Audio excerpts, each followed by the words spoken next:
Welcome to the Top Floor Podcast. My name is Darren. I am your host, and today I get to meet with Dani Kimlinger. Hello, Dani. Hello. Thank you for having me. I gotta say, my memory is bad. Did I say your name right? You said it right. Okay. Because I know Absolutely. in my head I had two ways. Was it Linger or Linger? And then I forgot. Dani Kimlinger. Yep. Thank you. Okay. Yeah, Well, as I normally don't do, I'm not going to read your bio, and I'll let you introduce yourself. sure. Well, Darren, I'm a rare Colorado native. I live in the Denver metro area and I'm the CEO of a company called Minds and Associates, and we're an international business psychology firm. We provide services all over the country and then multiple countries as well. We have two divisions. We have our health psychology division that houses our employee assistance programs, our managed behavioral health care services, and we have a behavioral health PPO network as well that we lease out to health plans as well as self-insured entities to increase access. And that has just around 23,000 provider and facility locations. We also do a variety of other services that are incredibly important. Unfortunately, with all the shootings and other disruptive life and work events, we provide critical stress debriefings across the country, some internationally as well, and do things like fit for duties and so on and so forth. So that's kind of one umbrella. The other umbrella is what we call biz psych, and it plays bigger than it is because a lot of our programming is connected into our employee assistance program. But basically, that's a consulting arm. So think about strategic planning, personality assessments, conflict resolutions, HR investigations, those kinds of things. So that's a little bit about Minds and kind of what I do professionally. I'm also very involved in community, love boards, love the outdoors personally. So that's just some highlights. Love it. So you answered like 12 questions in that little intro right Great. there. Have you ever lobbied to Congress? Lobbied, no. Advocated, yes. Okay. So advocated both on the HR side through the SHRM A team, the advocacy team, as well as, just in the behavioral health space as well. So Tell me, I've never done that. Paint a picture. What's that like? Sure. So I think that, and it has been two different experiences because, with SHRM as an example, we typically have some really topical areas that I think they do a really nice job of educating us on, and then they set up meetings as well for us. So I've done it both locally here in Denver through Colorado SHRM, but then also nationally in DC. And so they will set up the meetings for you, and then you meet and you have, discussions with, either members of Congress or their staffers. And staffers are really important too because they often have the ear of the folks in Congress. So to make sure that they understand and you can have a really nice dynamic discussion with them about different perspectives. What I will say I love about doing advocate work for SHRM and for Colorado SHRM is that they're nonpartisan as well. And so, I love the questions that come up naturally in the discussion. So they'll ask things like, okay, so you've said a lot about all the ways that this could go well. What are some ways that businesses think this could go poorly, right? So I think that has been that's been nice. On the mental health side, it's been more unstructured. So it has really been just more of a boots on the ground kind of, just could be things around like parity that we've had discussions about, which is a legislative piece, or, provider access points, so on and so forth. So it's unstructured in that we don't have someone kind of like building out the process and kind of helping us understand the talking points. It's more, lived experience in our profession. So very different, but important as well. So, all right. So I got to say, I've known of you, or at least your name, for a long time. I'm a former HR guy. Like you were one of those people that I think was, well, I shouldn't say I think, I know, because it was visible to me, but you were just one of those visible people that I always either saw around or heard around. The second little bit of this story for me is some years ago, I attended Mile High SHRM's Day at the Capitol here in Denver. It was super cool. It's the first time I ever really engaged with politics in that manner. Yeah. The Day at the Capitol is one of Colorado SHRM's like signature events. It brings people together, from all 6 chapters, and then we have a lot of at-large members too. So we're talking thousands of HR professionals that Colorado SHRM touches. And then, the Day at the Capitol, it's a very special event because it's part conference and then part application. So, and then networking as well. So it's really impactful. It's amazing. And then, obviously in Colorado, we have a lot of moving and shifting employment law pieces and, just there's a lot of, work that happens here in a short amount of time, I think, compared to other states. So you do important work and you explained it just a few minutes ago. If I may, I'm curious, what are like the top, top three, what's the word I'm looking for here? Top three causes that you're advocating for these days? Advocating for. So I'm going to answer your question big picture, because I think there's the advocacy that you do, when you're sitting at a Capitol and having discussions, but I think there's also the day-to-day advocating work that we do. So I think that the biggest hurdle and challenge in the mental health space continues to be access. And this has been a problem for years. Certainly it has been highlighted, through the pandemic and continued. And there are so many reasons for access challenges, but basically, we're seeing that people are just not getting connected to therapists. And if they are, it may not be a good fit. So what happened during the pandemic to kind of lead to this big picture? I think for one thing, our population got much more educated and aware of mental health services and what's available to them.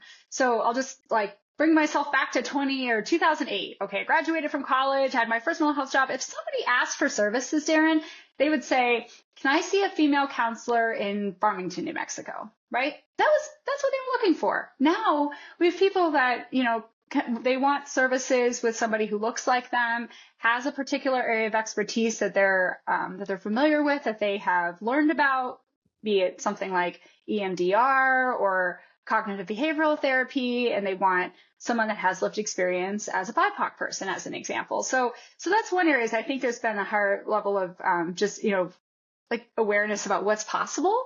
And then we also have, just challenges with, just networks and stuff like that. Providers are, they're doing well in the self-pay space. And so they don't necessarily need to be in insurance networks or in EAP networks, PPO networks, so on and so forth. So there's some attrition there, there's retirements. We aren't getting as many people into the field. That's another challenge.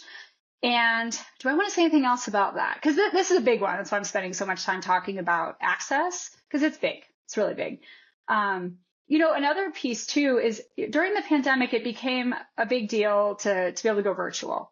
What we're seeing, and this is really interesting, Darren, we pulled data from the Mental Health Awareness Day, which was October 10th of 2023, and we were seeing that 52% of our clients wanted in-person sessions. And let me tell you, Darren, our staff would love for everybody to want to go to virtual, have virtual sessions. And we offer them telephonically, via video, and message-based. But so that was 52% in 2023. This year it's 57%. So that's an interesting swing back to in-person, right?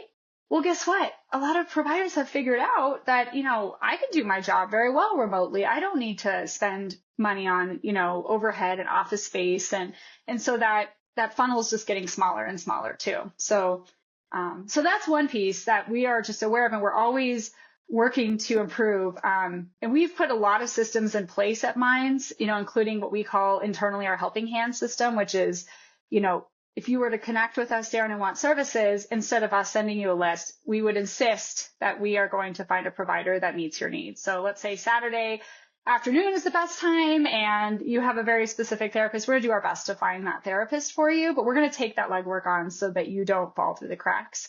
And then we have follow-up processes to connect with people, hopefully, in the event that maybe they did connect with a therapist and it wasn't a fit, but they haven't had time to reconnect or whatever. There's a lot of ways that people can fall through. So that's one. Two, Darren, people are going back to the office. And, what does that mean? Well, my background's in organizational psychology, so I'm kind of the weird background person on our leadership team, as I'm not, not in the clinical space. I'm in the, organizational psych space. But conflict resolutions and conflict work has really, really increased in the workplace. Why? because people were hired during COVID times, and maybe it's a little bit different and you're working remotely. And maybe I can work with you, okay, if, we have a couple meetings a week, but, if you're 2 cubicles away from me, there are going to be things that bug me that I didn't notice before and are going to create conflict. So, conflict work is significant, in the workplace. And then also working with organizations that how to manage it and to address it early on so that it doesn't turn into something, either unlawful or just unpleasant, because, if you have a hard time at work, you're going to bring it home. So, that's another piece. And then a third piece around advocacy. Great question. I think I'm going to tie it back to,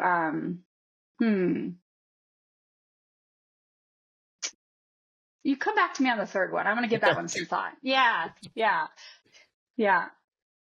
All right, I'm going to make a statement and then a question. Sure. Related to conflict resolution.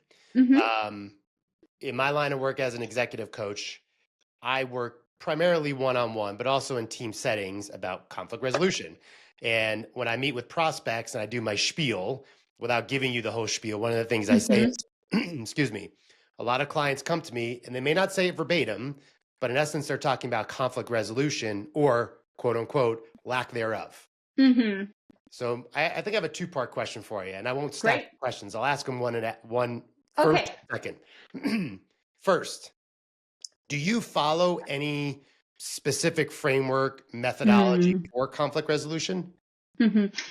So we do have our kind of an internal one that we have used, and sort of built from different frameworks. And it has about an 80% success rate if the follow-up process happens after.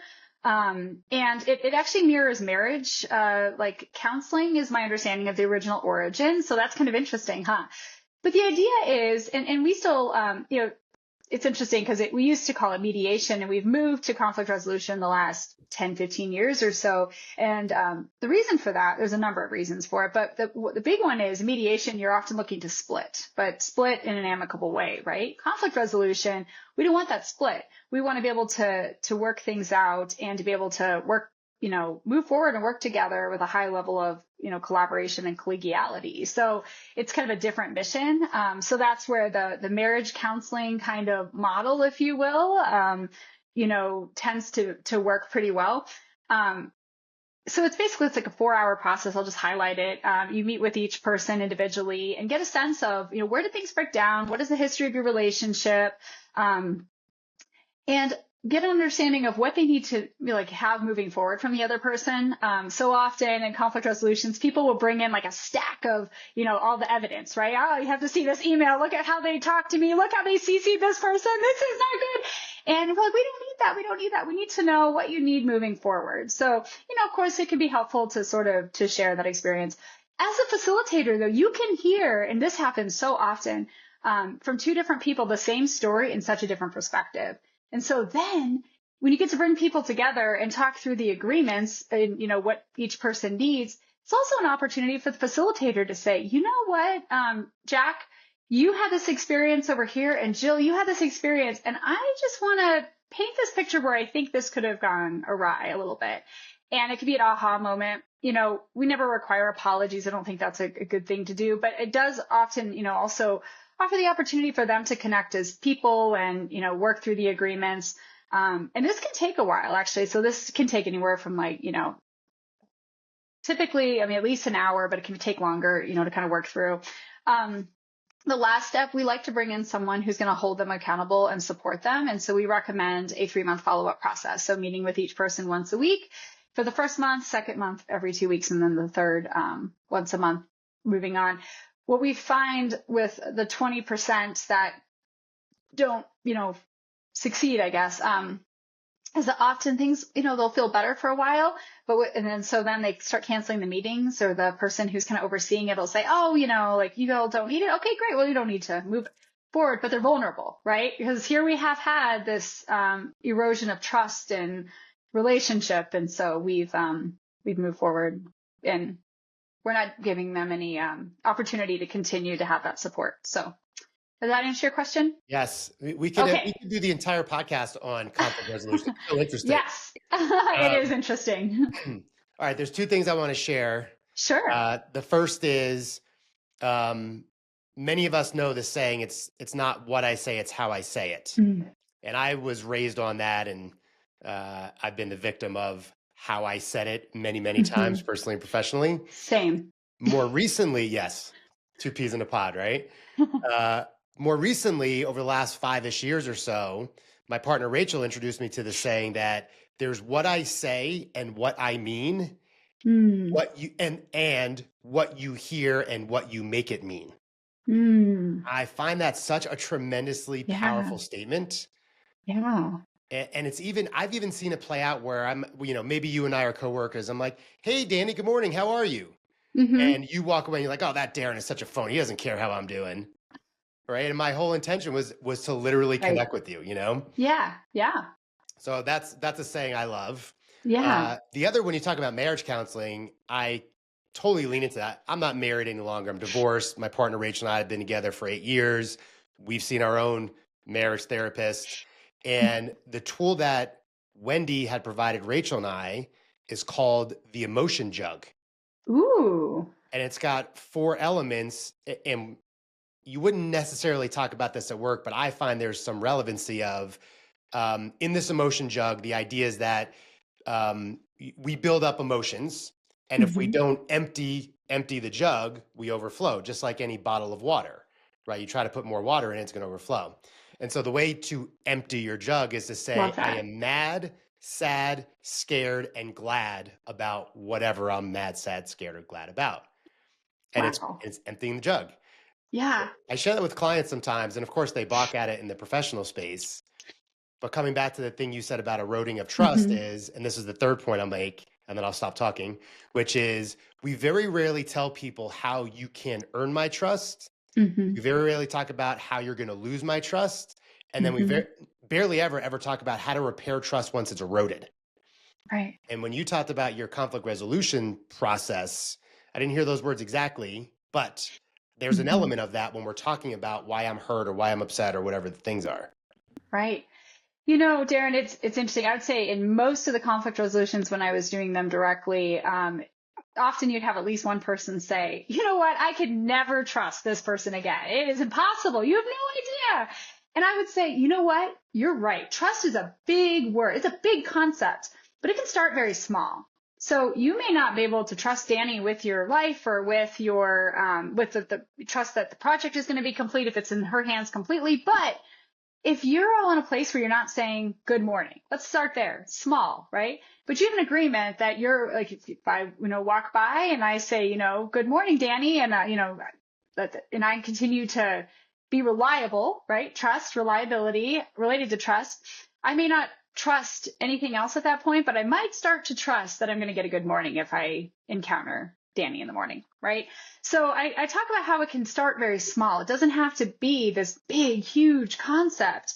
It can start there. And so that's, I love that. And I love what you said about the emotion jug. I think that it also brings the opportunity to be vulnerable and aware of what you're feeling and to share the other person. Because we expect people to be mind readers, and that's just not fair.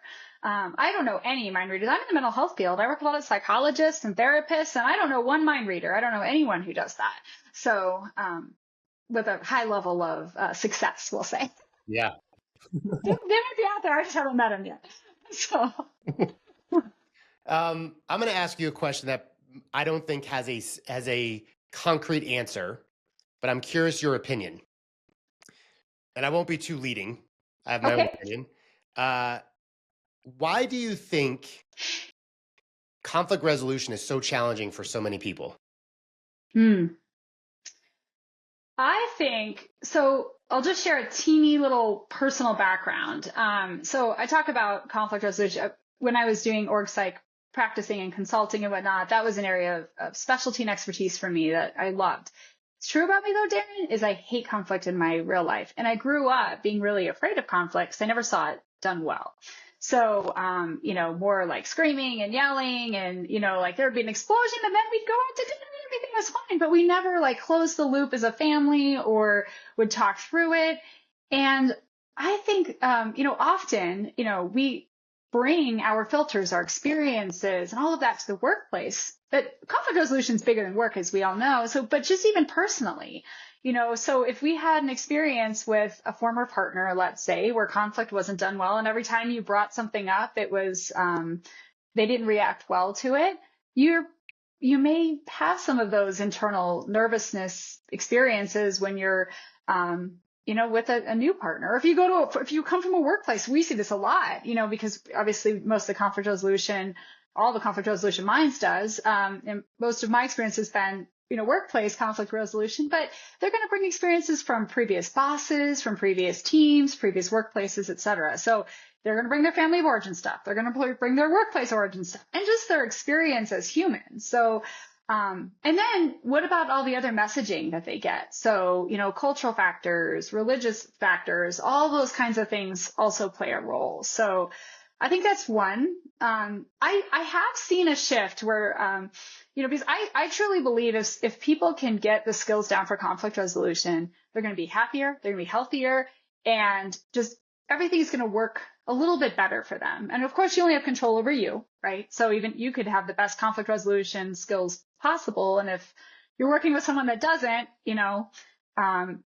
that's hard, but you still have a chance because you have different techniques you can try and thoughts. So I have noticed a shift to seeing that as more of a superpower, I guess. Workplaces are focusing on training for conflict resolution or how to manage that. So Yeah. I agree with everything you say.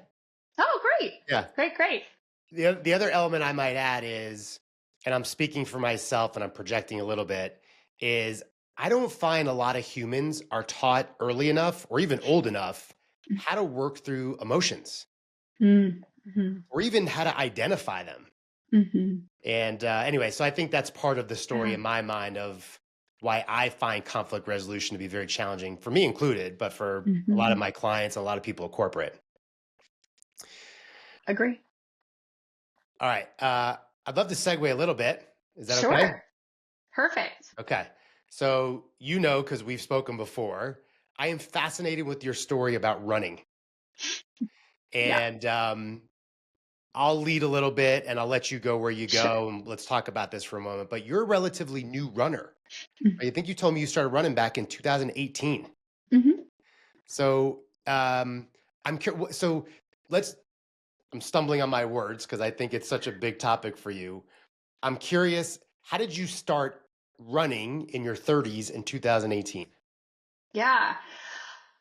So I became the CEO of Minds in January of 2017. And, new CEO, I'm, trying to keep up and learn and, lots of imposter syndrome. And, when I go to conferences, I have to be all present. I have to go to every dinner, happy hour, every opportunity I can, blah, blah, blah, blah, blah. So I was on the road a lot. I wasn't taking care of myself. I wasn't sleeping well. I've always liked to work out, but I sort of had an accumulation of just kind of unhealthy behaviors.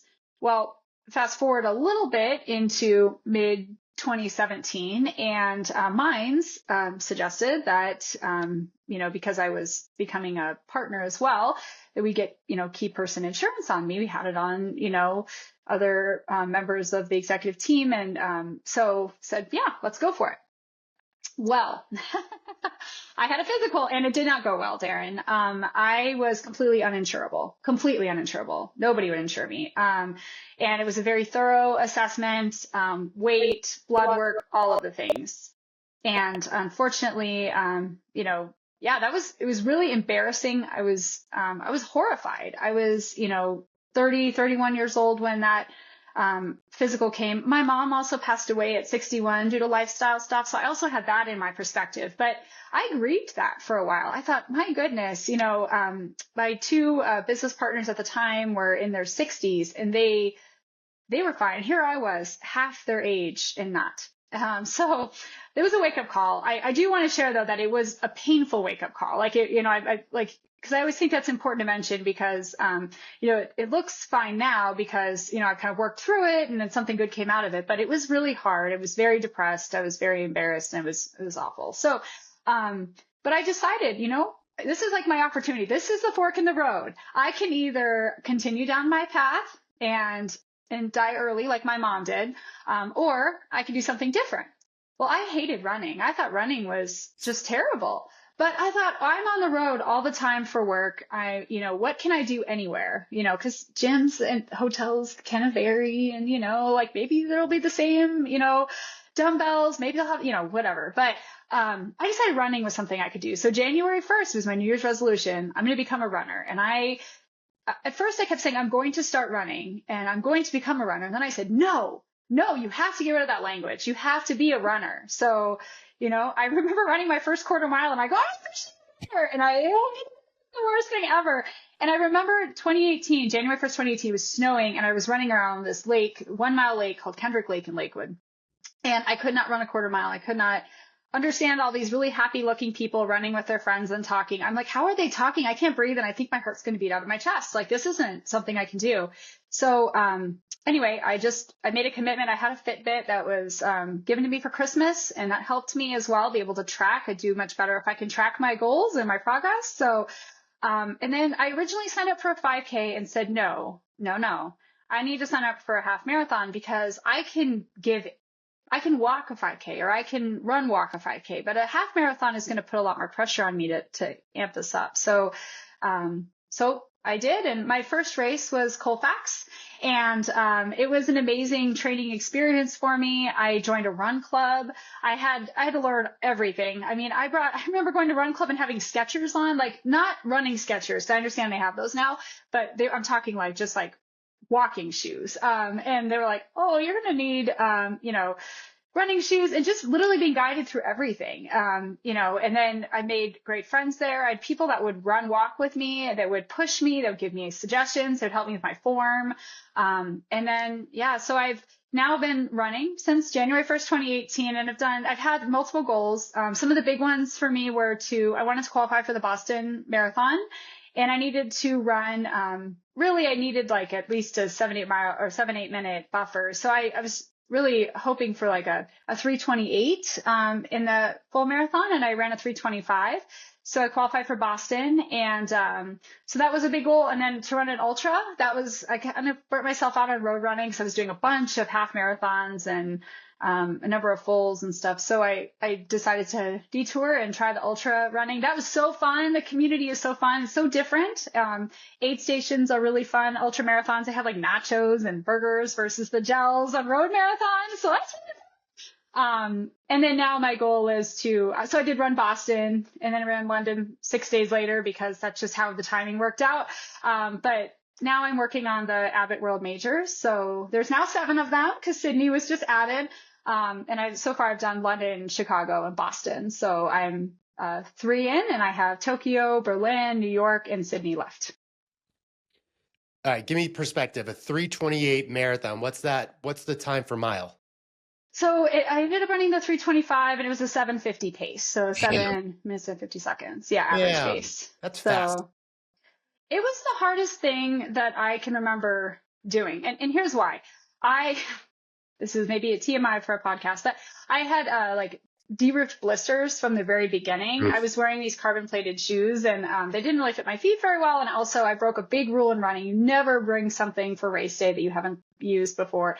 I ran my little 3-mile shakeout run the day before in it, but that was it.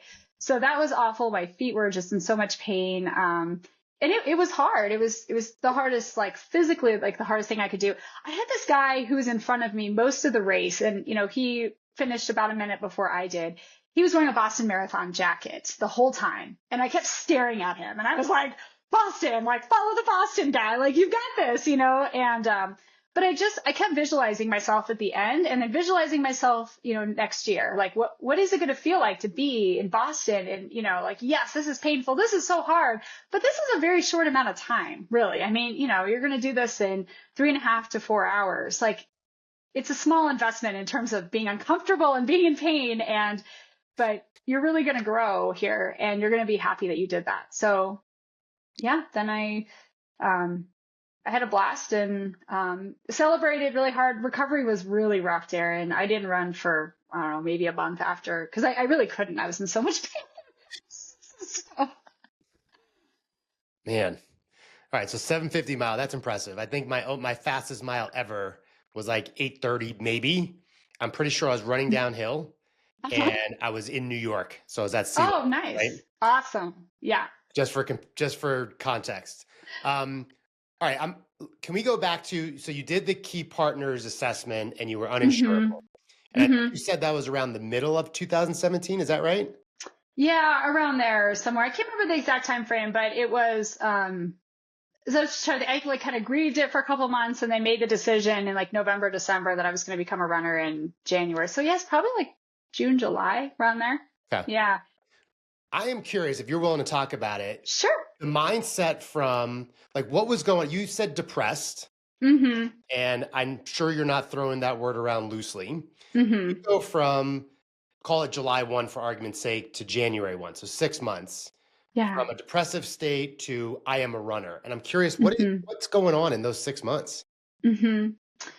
Yeah. I mean, it really did, you know, so the shame, I think, made it so I didn't feel like I could talk about it to people because I was just so embarrassed. I'm like, how can I be in my, be 30 and have this situation? And bigger than just because that's kind of the accountability externally, right? Is to be denied and not, and then like your business partners know because that is shared. I don't think they got up the details, but, so I think that was kind of like the awareness piece. I think just privately thinking through, I did have this sort of genetic piece in my head that I had to kind of work through too, genetic perception. I wondered if, maybe I'm just not healthy. Maybe my genetics are such and, I don't know. But then I got to the point where I was like, well, I can't do anything about my genetics. Like I am who I am. I was born this way. So, I guess all that I can do is play the best hand that I can. I don't know, what now I actually have had a lot of genetic testing because I've really nerded out on that stuff. But back then I didn't know. My mom used to say, well, it runs in our family. High cholesterol does, high blood pressure, that kind of thing. So that's what I mean by the genetics. So I really did feel like I was looking at two doors. Like I was looking at not only my mom passing away early, but she just had a different life because of her, because of her decisions. And it was kind of a cycle, right? So, as an example, when she started gaining weight, she was exercising less and then, she was smoking and, then breathing was hard. And so exercising became even harder. It's just all these things just kind of kept going. So, I looked at that door and I thought, well, it was a quality of life issue too for her. It wasn't just that she passed away young. And then here's this door over here. And I'm living in Colorado. It's really easy to see a lot of people like taking care of themselves and embracing, activity and like having that be part of their personal connections with others, et cetera. So, and I live in an area that has a lot of people running and stuff like that. So I got to see that. But it really was like that, Darren. And then running also, I was aware that it would hold me accountable differently because I was always big into CrossFit and hiking and stuff like that. But I could eat a burger like after. Nothing, that didn't bother me. I could show up. I could do it. But running is different. Like I had to treat my body differently because I had to be mindful about the food I was eating. I had to be mindful about, not going out for happy hour before a race or while I was in a thick training plan. I mean, I was impeccable for that marathon that qualified me for Boston. And it was bigger than just the running. It was everything. Hydration, blah, blah, blah. So, sleep, right? Because you often have to get up early, especially when you're on the road for work. Like I've had done, I've many runs that are really early in the morning, 3 a.m., et cetera, because I have to get it done. So this came later, but hiring a coach added to that accountability piece. But that's how I made that shift from kind of feeling sorry for myself, which was part of it, and feeling depressed about it in a deep way as well. But then moving it to how can we make this better? And once it didn't take long, maybe a month, I started feeling really good running. And I noticed a big difference in my personality. I noticed a difference in my tolerance and how I worked with my colleagues, my patients, just everything. It all fell into place. So, Man, so much interesting stuff in there. It was an interesting journey. Yes. All right, we have limited time, Mhm. so I don't mean to rush over the importance of you Yeah. becoming a runner, but I do No, have a few other questions for you. Sure. So the first is around goals, and You can answer as you choose. I think what I'm most interested in is about the accomplishment or holding yourself accountable to the goals, whether they're Mhm. personal or professional. Um, I'm not looking for advice. I don't, unless you want to offer advice. I'm just curious. How did you set your goals? How'd you hold yourself accountable? How'd you accomplish them? Mhm. It's interesting with goals. I think the personal and professional goal setting and the way that I achieve them is actually very similar. So I think that to set some kind of goal, whether it was my bachelor's degree or my master's degree or my PhD or running, a marathon to qualify, running my very first marathon, let's start there, to running, um, a marathon that would qualify for Boston, or, minds like, moving into diversifying our portfolio and moving into a different industry or space and pushing through a different service. There has to be a goal. Like, you have to set that first. And then I think also to understand, like, for you personally, like, what vulnerabilities do you have that you can kind of work with? So an example is, I really hate disappointing people. I do not want to let people down. I do not want to disappoint people. And it's a big, big deal for me. Well, guess what? I can use that as a way to accomplish those goals. So I mentioned I have a running coach. Darren, there's so many times I wake up and I do not want to go out and run, but I have a run on my training plan, and it's an app. And I'm going to hear from my coach if I don't accomplish that, if I don't do that, because it'll show that I didn't run. So for me, it's like that extra accountability is helpful. And I think I also do well to share my goal with people and have them help me accomplish that. So another example would be surrounding myself with coaches and trainers and, a therapist and whatnot, so that I can share my goal and then I can get help with how to get there. And then, because you're going to have challenges, right? It's like this, like all the way up and down. It's peaks and valleys. And so to have someone that can, who's kind of been there, done that, or has the expertise to support you and help you is incredibly helpful. Your executive coach, he and I talk a lot about my vulnerabilities and, where they play out. And so I don't know. So to answer your question, I think more succinctly, I think setting the goal is a big one. Understanding, what kind of what holds you back, as well as, helps you, capitalizing on that. And then to surround yourself with support. And I think friends are great too, but I think if you can also think about how, maybe for some people, like, the friend thing is good, but I'm kind of gentle on my friends if they don't meet their goals. So for me, having kind of an external person there, the therapist, the executive coach, the running coach, that kind of thing, those are very helpful. Love it. I'm similar. One thing I would add to your list is the visibility of them. Oh yeah. I have a goal of working out 21 days a month. It's been driving me Nice. for 5, 6, 7, 8 years. And every year it's a big thing for me to buy the new calendar for the new year. And then Yeah. every day that I work out, I write the workout in, I track it every Love it. month. So anyway, Love it. long-winded way to say something visible. That's one thing I would add. Yeah. Yeah. Love it. All right. 2 personal questions for you. Sure. What music do you like? I'm curious about bands you like to listen to. Okay. So I know lots of people say they listen to everything, but it's pretty true for me. So I will listen to everything from like Shania Twain to Metallica to Gojira to, Britney Spears to, just everything. Queen, just everything. So kind of depends on the mood. And, yeah. And then I also just like, classical music at times, that if I'm working, that's really helpful for me to be productive. So Cool. yeah. Books or podcasts that you think are especially good or like to listen to? There are a couple of podcasts that I really appreciate. So one of them is Coaching for Leaders, is one podcast that I really like. I'm also a big John Maxwell fan. I really like his style, just works well for me. So I, both read his books and listen to his podcasts as well. I think regarding books, so this year I had a goal of 125 books, and they aren't all personal professional ones. They're also like novels and stuff like that. And this year there was a little bit more novels that snuck in than last year.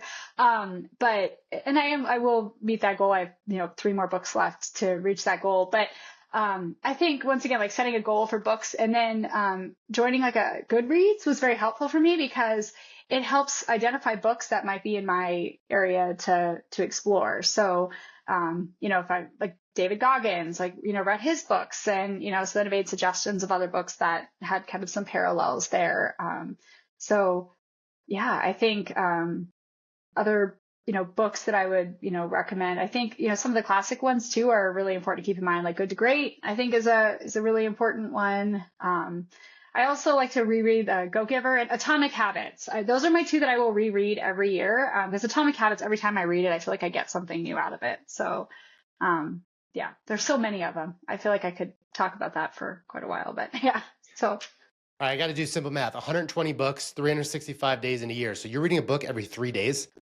So it's 125 is the goal. And I did give myself some grace around audiobooks and reading. And so what's really nice too is that a lot of the like Boundless and Libby and Hoopla and some of those other library ones, you can both download like the ebook as well as the audiobook. So remember, I run a lot.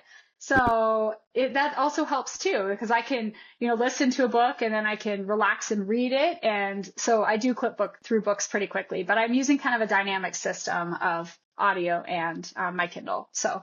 And that's still impressive. All right, last questions. We're almost done. Sure.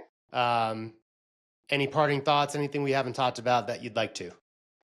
I'll just highlight the last little advocacy piece, and it feels a little off topic now, but I will just share it.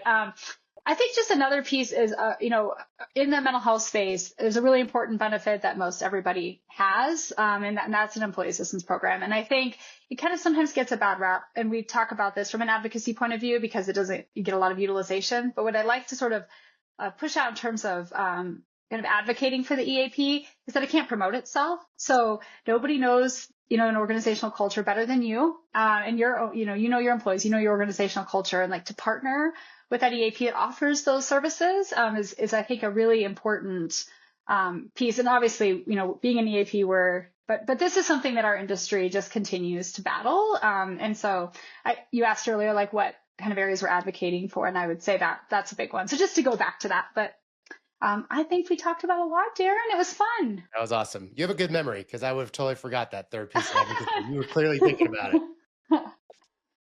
Yeah. Thank Awesome. you. Well, thank you. This was fun. I appreciate it. We covered a lot of ground. Yes. And we'll see you next time. Sounds good. Bye, everybody. Bye.